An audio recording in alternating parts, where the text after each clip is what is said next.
Sometimes demons are just mean.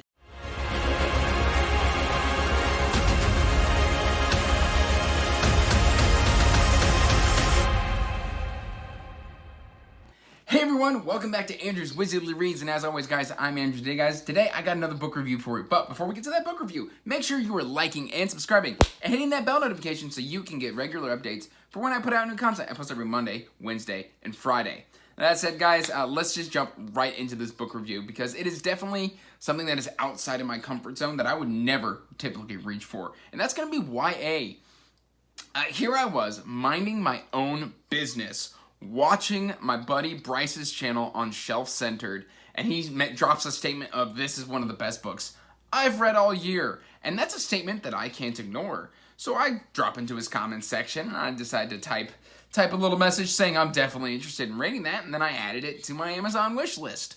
And then about 3 hours later, all of a sudden the author DMs me, I think on Twitter, and he's like, "Hey, I saw your comment on Bryce's video. Would you like a review copy?" And I was like, yeah, I would like a review copy. And then 2 weeks later, The Dark Trials shows up by T. James Kelly.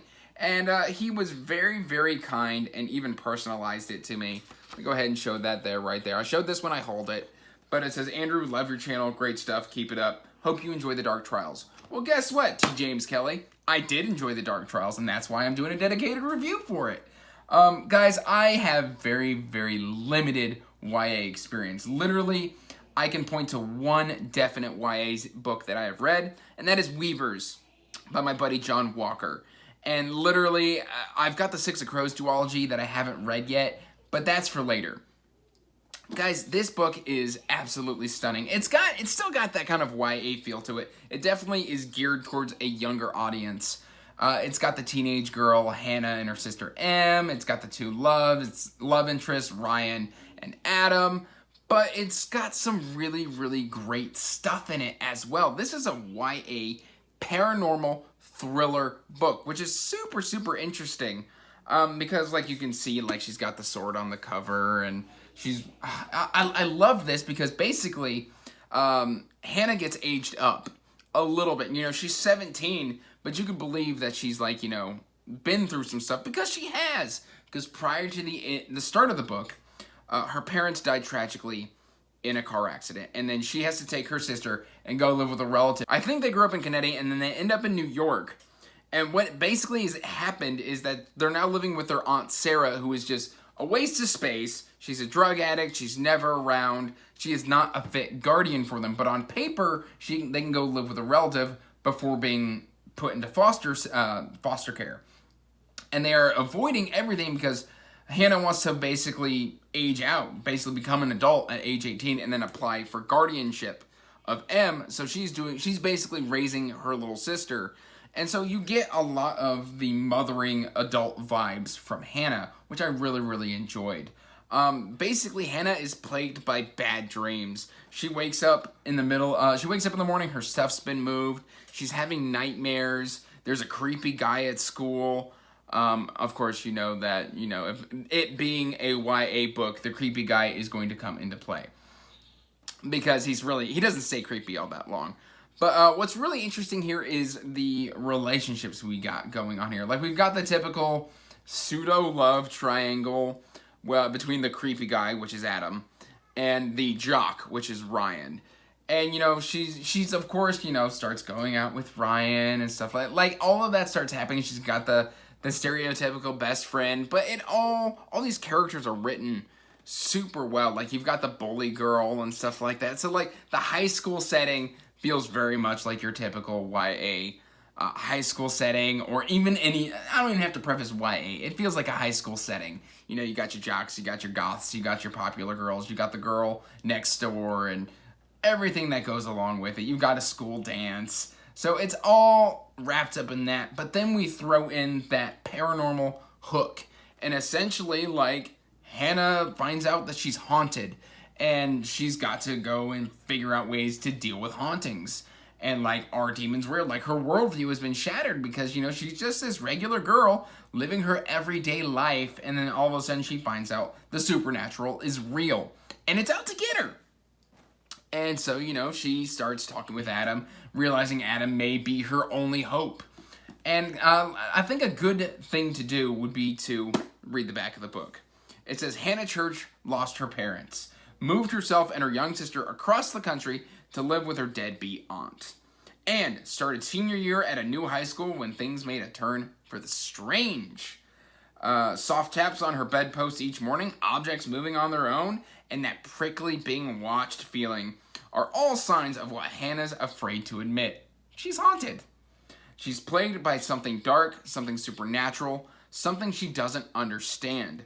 The only person who seems to have the answers is a tall, mysterious, black-clad classmate. But there's just one problem. Hannah can't be sure whether he wants to help her or he wants her dead. But when Hannah's supernatural stalker threatens to destroy the one thing that she loves most, she turns to him. With life, death, and eternal damnation hanging in the balance, Hannah faces off against the otherworldly in a race against time to reclaim what's hers. And that's really great here because essentially this focuses on a young woman who is just fighting for her life and fighting for her family. That's all she wants. She has no ulterior motives. Like, even the love interest is just background noise to Hannah, really. Like, she's just like, listen, yeah, you're some pretty boys, but like, I've got some real issues going on right now. So yes, I have hormones, but I'm also fighting for like my life, my soul, my sister, everything that matters to me. I don't like, yeah, it'd be nice to go have a snog off in the closet, but after that, I got stuff I gotta do. Like, it's fantastic. I loved it. Hannah feels like a very realistic young woman with her priorities set straight, which is very, very rare because a lot of times when you get your young characters, they don't tend to have like their priorities straight like this. Like, oh, woe is me, this is the end, and I don't have another 50 years of life in which to fix these mistakes. No, only the now matters. Well, she's just like, yeah, the now matters.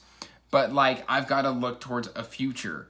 And she makes a mistake, and then she works to fix that mistake. It's got really decent pacing. And what I love here is when it comes time to resolve the issues, Hannah doesn't really mess around. Like, it's just like, okay, listen, things are popping off now. Let's not just worry about it. Let's just get it done. Let's get it resolved. Let's move on.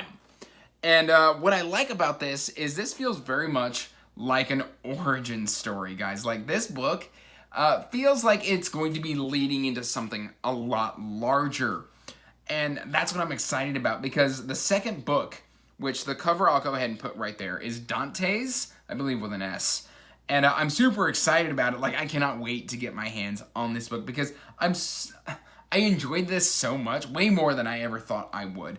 I highly recommend, if you like paranormal, pick this up. If you like YA, pick this. It's not scary, but there were a couple times where I definitely got my heart beating a little fast. Like, I felt that surge of adrenaline, which is just a nice feeling because I haven't felt that in a while reading. So what T. James Kelly did here is he wrote a story that not only felt refreshing, but also really, really captured my imagination and made me want to read the series as a whole. So as you can definitely look forward to me reviewing book 2 when I finally have my hands on it. But that said, guys, I am going to have the link to at least the Amazon link to the Dark Trials listed in the description down below, as well as a link to the Wizzly Duo Discord, my social media, which is my Patreon, my Twitter, and my Instagram. And yeah, I would just love for y'all to drop into the Discord and chat some Dark Trials with me, or just any bookish conversations that you would like to have. Make sure to drop on in and say hi. We'll have a great old discussion. So, till next time, guys, peace out, stay magical, bye. And as always, I would love to give a huge thank you to my patrons.